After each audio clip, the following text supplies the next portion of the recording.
Welcome student. Today we will learn about the topic solution.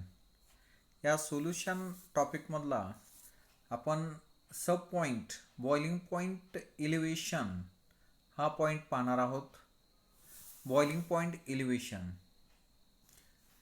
Recall that the boiling point of liquid is the temperature at which its vapor pressure is equal to the applied pressure. Boiling पॉइंटची definition आपण काय सांगितलेले आहे? The temperature at which the vapor pressure of the liquid is equal to external pressure or applied pressure. For liquid in open container, the applied pressure is atmospheric pressure. Atmospheric pressure. It has been found that the boiling point of a solvent is elevated by dissolving a non-volatile solute into it. Thus, the solution containing non-volatile solute boil at a temperature higher than the boiling point of pure solvent. आता boiling point elevation म्हणजे काय थोडक्यात सांगतो की elevation म्हणजे वाढणे. थोडक्यात जर आपण प्युअर लिक्विड घेतलं आणि त्या प्युअर लिक्विडचा बॉइलिंग पॉईंट पाहिला, सॉल्व्हंट असेल किंवा लिक्विड असेल, त्याचा जर आपण बॉइलिंग पॉईंट पाहिला तर त्याचा फिक्स असा बॉइलिंग पॉईंट असतो. आणि त्या प्युअर लिक्विडमध्ये नॉन व्होलाटाईल सोल्यूट हा जर डिझॉल्व केला आणि डिझॉल्व केल्यानंतर त्या सोल्युशनचा बॉइलिंग पॉईंट जो आहे तो वाढतो, हायर होतो, म्हणजेच इलिव्हेट होतो. जो ओरिजिनल सॉल्व्हंट आहे त्या ओरिजिनल सॉल्व्हंटपेक्षा या सोल्युशनचा बॉइलिंग पॉईंट हा वाढतो, म्हणजे इलिव्हेट होतो. याला आपण बॉइलिंग पॉईंट इलिव्हेशन असं म्हणतो. आता यामध्ये if TB0 is the boiling point of a pure solvent and TB that of solution. म्हणजे TB0 हा बॉइलिंग पॉईंट हा प्युअर सॉल्व्हंटचा आहे आणि TB हा सोल्युशनचा आहे. म्हणजे साहजिकच TB हा ग्रेटर दॅन TB0 असेल. ठीक आहे. आणि याचा जो डिफरन्स आहे त्या डिफरन्सला आपण बॉइलिंग पॉईंट इलिव्हेशन म्हणतो. म्हणजे TB minus TB0 is equal to delta TB आणि हा डेल्टा TB म्हणजेच boiling point elevation. The difference between the boiling point of solution and that of pure solvent at any given constant pressure is called as boiling point elevation. Given at constant pressure, the difference between the boiling point of solution minus boiling point of pure solvent are nothing but the boiling point elevation of boiling point. ठीक आहे. आता यामध्ये boiling point elevation as a consequence of vapour pressure lowering. To understand the elevation of boiling point, let us compare the vapor pressure of solution and those of pure solvent. Let us compare the vapor pressure of a solution and those of a pure solvent. The vapor pressure of solution and of pure solvent are plotted as a function of temperature as shown in figure. आता यामध्ये आपण जर ही figure पाहिली तर या फिगरमध्ये पहा vapour pressure temperature of pure solvent and solution दिलेलं आहे. वेपर प्रेशर वर्सेस टेम्परेचर हा ग्राफ जर आपण पाहिला सॉल्व्हंट आणि सोल्युशन, यामध्ये ग्राफ AB हा सॉल्व्हंटचा आहे आणि सोल्युशनचा जो आहे तो सोल्युशनचा C आणि D हा ग्राफ आहे. या ग्राफमध्ये जर आपण पाहिलं AB आणि CE. ठीक आहे. आता याच्यावरनं याचं एक्सप्लेनेशन पुढे दिलेलं आहे पहा. As stated that any temperature the vapor pressure of solution is lowered than that of pure solvent. Vapor pressure of solution is lowered than that of pure pure solvent. Hence, the vapor pressure temperature curve of solution CD lies below that of solvent AB.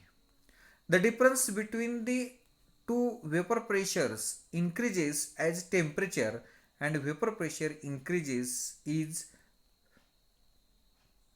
predicted by the equation. यामध्ये vapour pressure जर आपण पाहिला boiling point elevation as a consequence of vapor pressure lowering, यामध्ये equation जर पाहिलं तर delta P is equal to x2 into P1 0, x2 into P1 0. ठीक आहे. The interaction of the curve CD with the line corresponding to 760 mm is the boiling point of solution. The similar interaction of the curve AB is the boiling point of pure solvent. It is clear from the figure that the boiling point TB of the solution is higher than that of pure solvent TB0. At the boiling point of a liquid, its vapor pressure is equal to 1 atmosphere. In order to reach boiling point, the solution and solvent must be heated to a temperature at which their respective vapor pressure attain 1 atmosphere. At any given temperature, the vapor pressure of solution is lower than that of pure solvent. Hence, the vapor pressure of solution needs higher temperature to reach 1 atmosphere than that needed for vapor pressure of solvent. In other words, the solution must be heated to higher temperature to cause it to boil than the pure solvent. यामध्ये जर आपण पाहिलं तर आपण जे solution जे आहे ते हीट केल्यानंतर त्यात at boiling point of liquid its vapour pressure equal to 1 atmosphere. In order to reach boiling point, जर बॉइलिंग पॉईंट हायर असेल, द सोल्युशन आणि सॉल्वंट हे must be heated to a temperature at which their respective vapor pressure attain 1 atmosphere. At any given temperature, the vapor pressure of solution is lowered. कुठल्याही टेम्परेचरला आपण पाहिलं तर त्या सोल्युशनचा vapour pressure हा lower असतो than corresponding सॉल्वंटपेक्षा त्याचा vapour pressure हा lower असतो. ठीक आहे.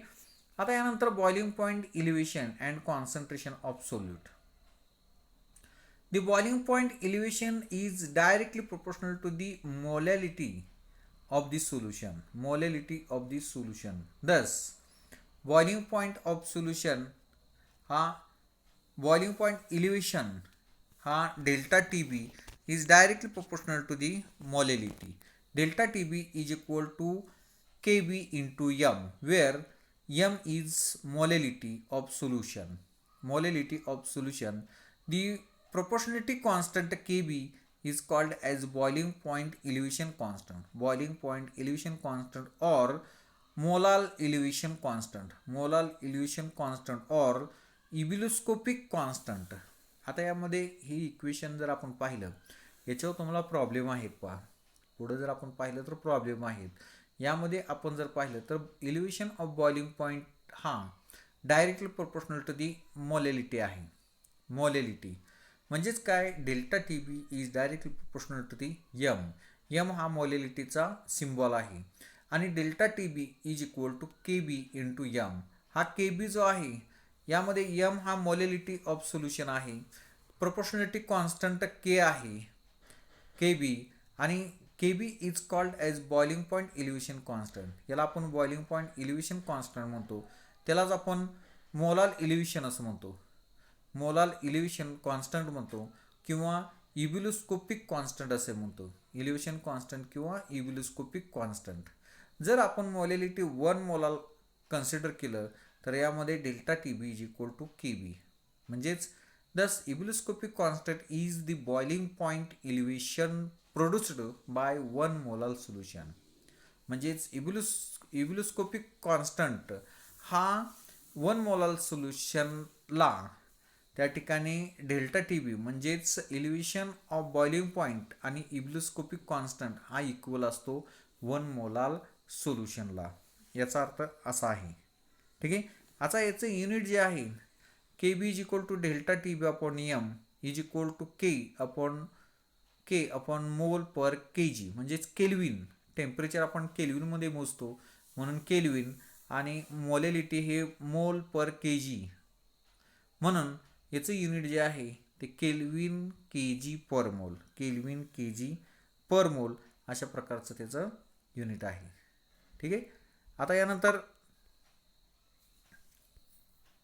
we are dealing with the system whose temperature is not constant. Therefore we cannot express the concentration of solution in molarity which change with temperature, whereas molality is temperature independent.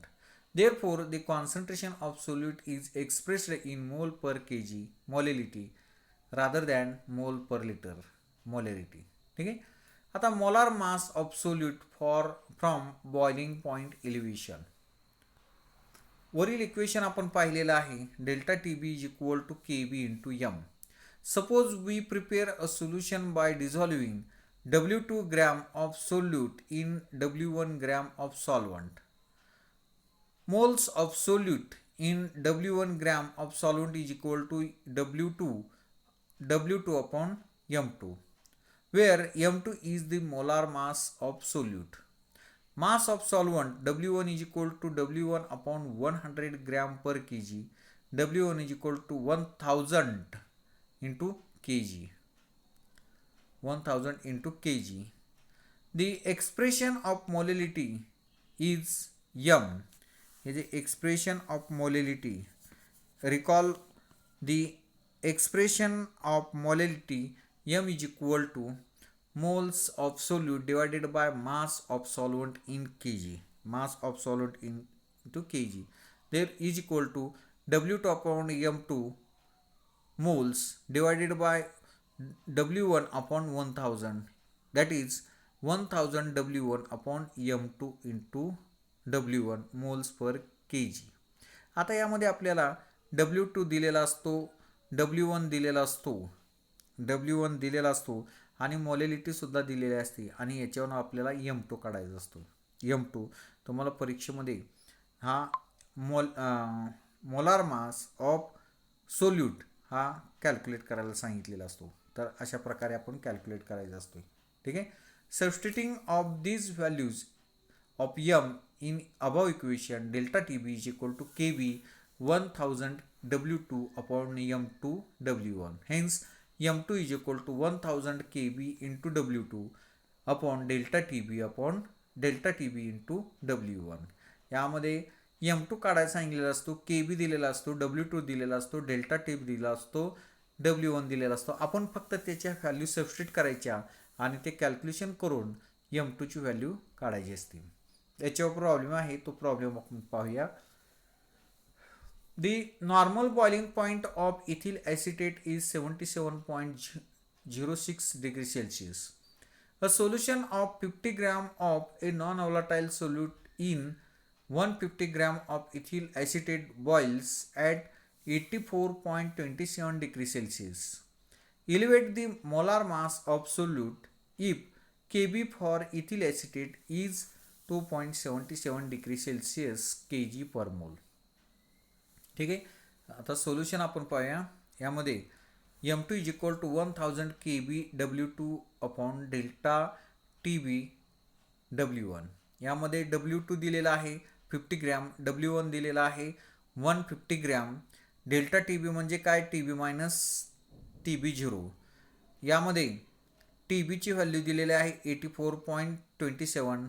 त्यानंतर TB0 दिलेला आहे 77.06 degree Celsius.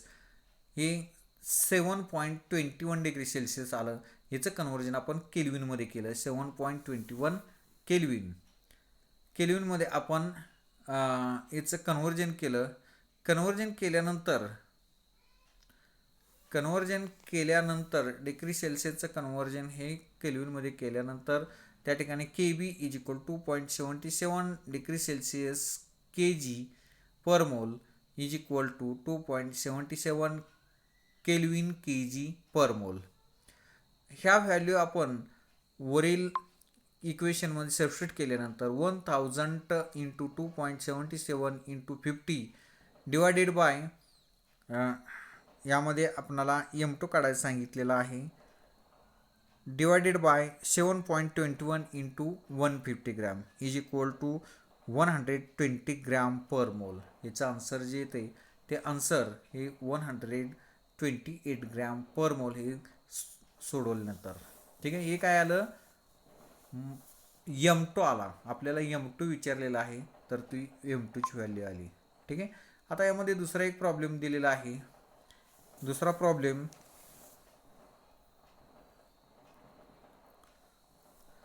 3.795 gram of sulfur is dissolved in 100 gram of carbon disulfide. This solution boils at 319.81 Kelvin. What is the molecular formula of sulfur in solution? The boiling point of the solvent is 319.45 Kelvin. Given दिलेला आहे Kb for carbon disulphide 2.42 kelvin Kg पर मोल आणि atomic mass सल्फरचं 32 unit दिलेलं आहे. M2 is equal to 1000 Kb W2 upon delta TB upon M1. W1 दिलेला आहे, यामध्ये W1 दिलेला आहे, W2 दिलेला आहे, डेल्टा TB आपण काढलेला आहे, TB 0 मायनस TB. त्यानंतर ह्या व्हॅल्यू आपण या फॉर्म्युलेमध्ये सबस्टिट्यूट केल्यानंतर 1000 into 2.42 into 3.795 divided by 0.30 into 100 हे कॅल्क्युलेशन आपण केल्यानंतर याचा आन्सर 255.10 ग्रॅम पर मोल येते. आणि ॲटॉमिक मास ऑफ सल्फर हे 32 युनिट आहे. म्हणून therefore number of atoms in the molecules of sulfur are molar mass of sulfur divided by atomic mass of sulfur. molar mass of sulfur हे 2 दिलेला आहे, 255.1 divided by 32 is equal to 7.92, that is nearly is equal to 8. म्हणून यामध्ये the molecular formula of sulfur is S8 in carbon disulfide. S8 is molecular formula हा आहे S8. Okay, धन्यवाद.